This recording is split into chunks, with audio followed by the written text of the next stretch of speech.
The highly reactive liquid components processed through urethane foam dispensing equipment exhibit certain physical characteristics which can present problems for persons unfamiliar with the properties of isocyanate and resin materials. The foam mechanic must understand the types of problems these materials present and the principles which should be followed during material storage, handling, and use in order to control the effects of the liquid component characteristics and thereby prevent problems from occurring.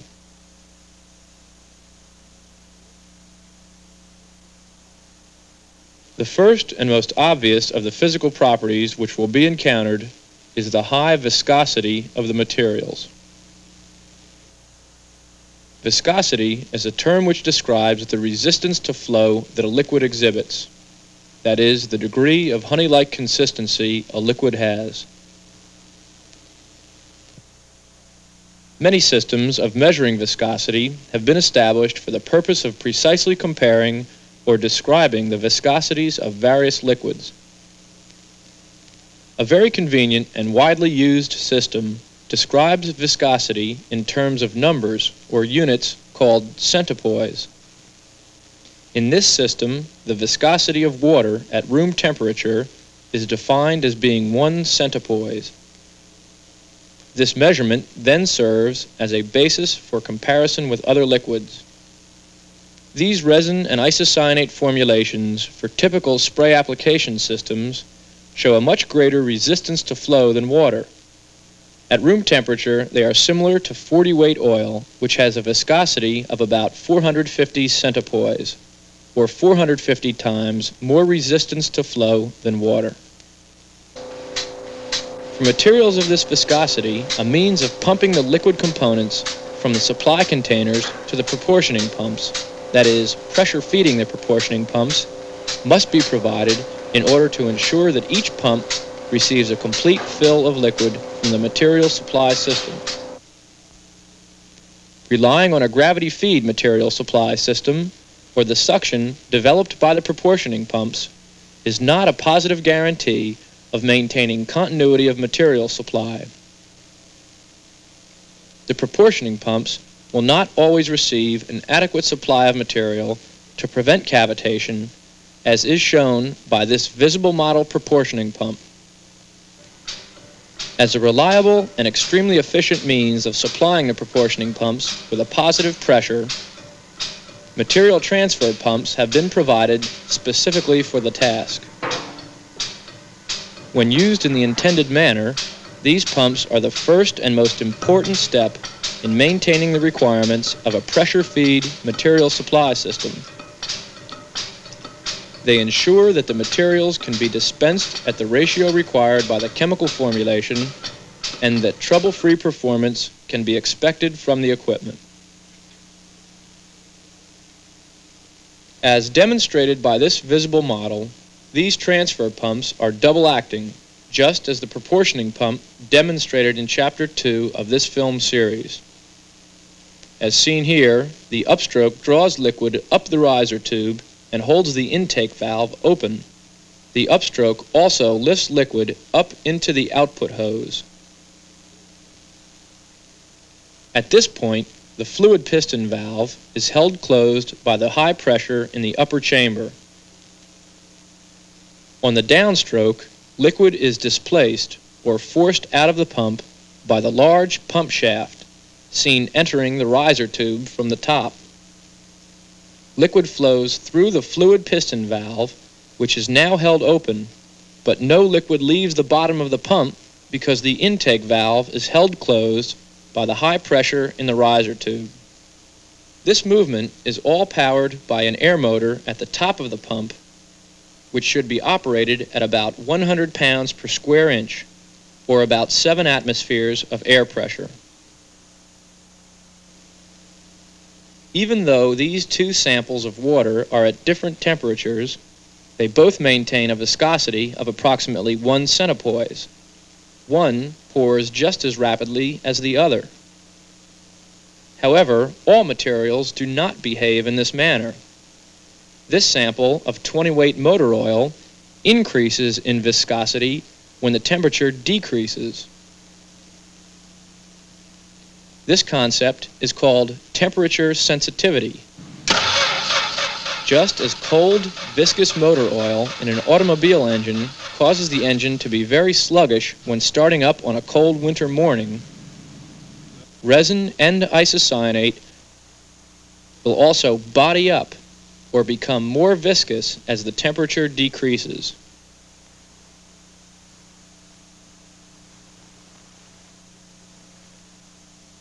At a temperature of 50 degrees Fahrenheit, 10 degrees centigrade, the viscosity of the isocyanate and resin components has increased to about 1,200 centipoise, or about the viscosity of a room temperature sample of 600 weight oil.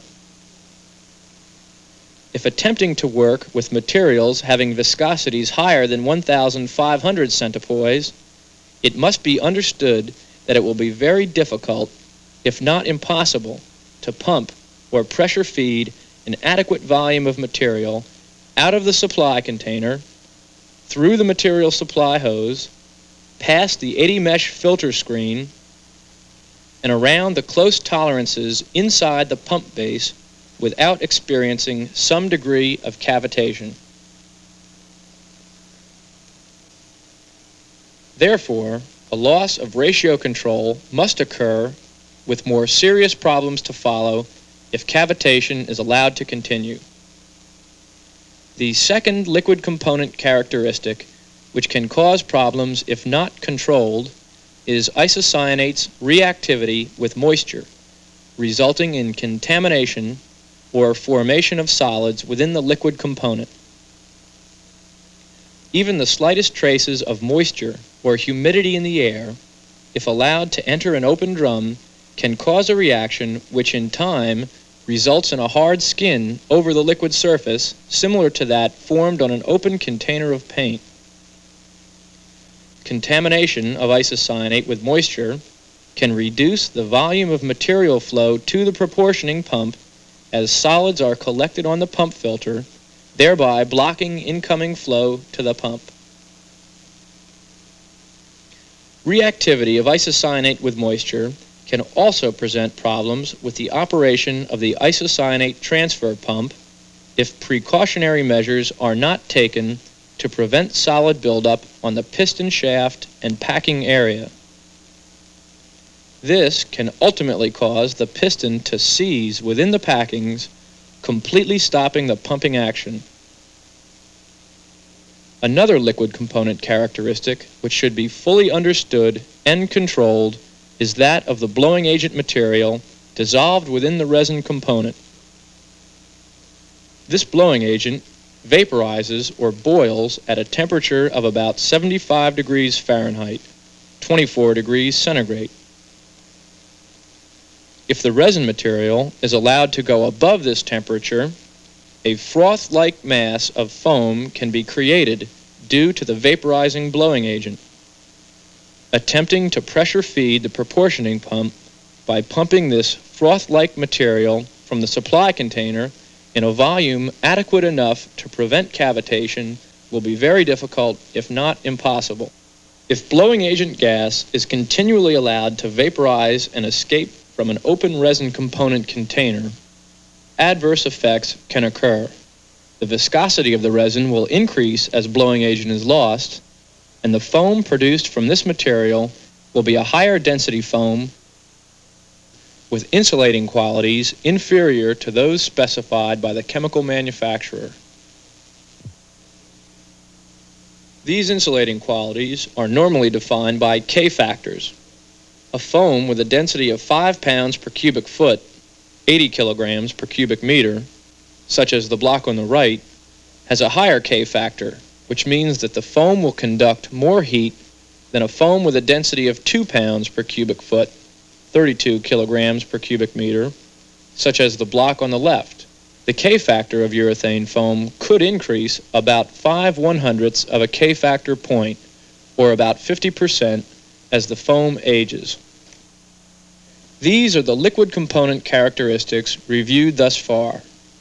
the temperature-sensitive viscosity of resin and isocyanate, isocyanate's reactivity with moisture, and the blowing agent material dissolved in the resin. To protect against cavitation due to cold materials, do not attempt to spray a chemical system which has a room temperature viscosity rating of 500 centipoise or greater if the temperature of the material within the drum is 50 degrees Fahrenheit, 10 degrees centigrade, or less. Store the materials where their temperature will be within the chemical manufacturer's recommended storage limits of 50 to 75 degrees Fahrenheit, 10 to 24 degrees centigrade, long before they are to be used. Materials should also be kept within usable temperature limits after they are removed from storage for use. Temporary insulated temperature-controlled shelters for bulk material storage on the job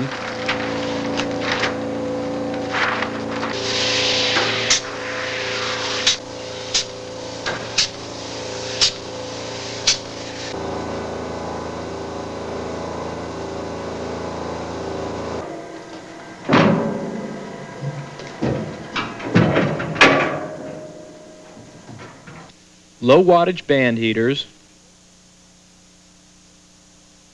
space heaters, or a heated garage for overnight protection are a few of the many possible means of providing temperature control. If temperatures drop below the recommended storage temperatures, a condition known as seeding can occur in the isocyanate.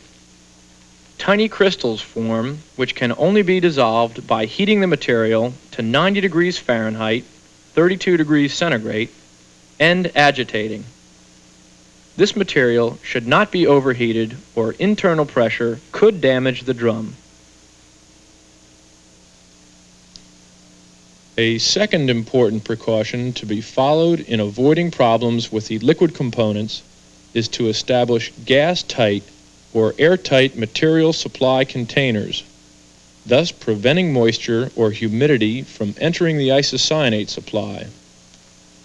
This also prevents vaporization and loss of blowing agent from the resin supply.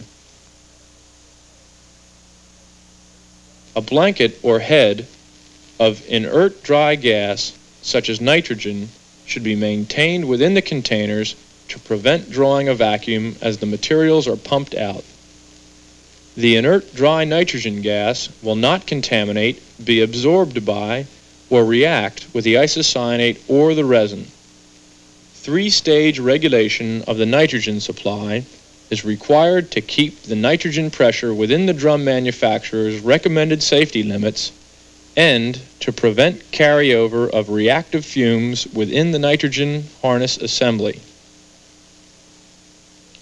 Maintaining about 3 pounds per square inch, or about 1/5 atmosphere, of nitrogen head pressure assures a positive pressure in the containers.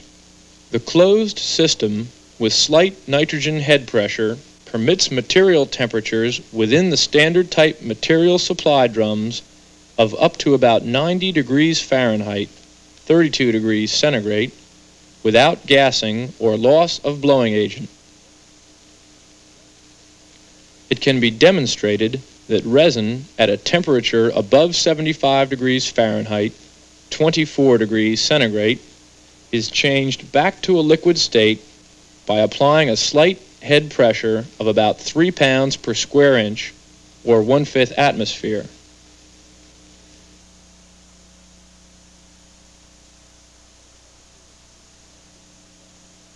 When the temperature exceeds 90 degrees Fahrenheit, 32 degrees centigrade, pressure within the closed container of resin will build up to about 12 pounds per square inch, about 1 atmosphere of pressure.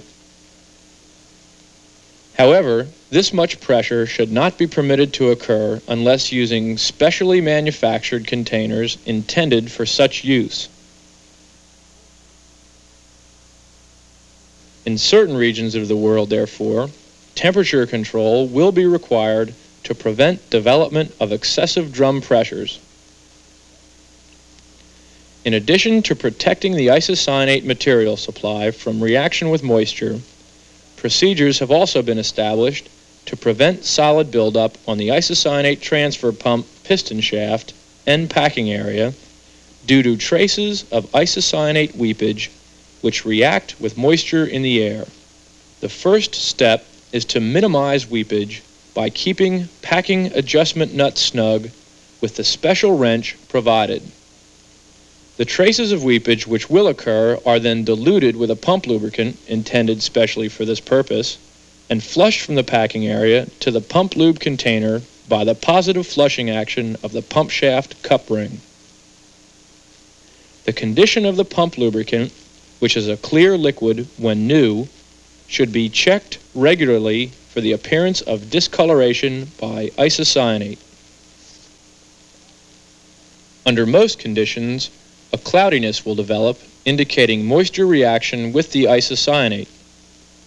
Later, a formation of gel will appear on the sides of the lube container, indicating solidification is taking place.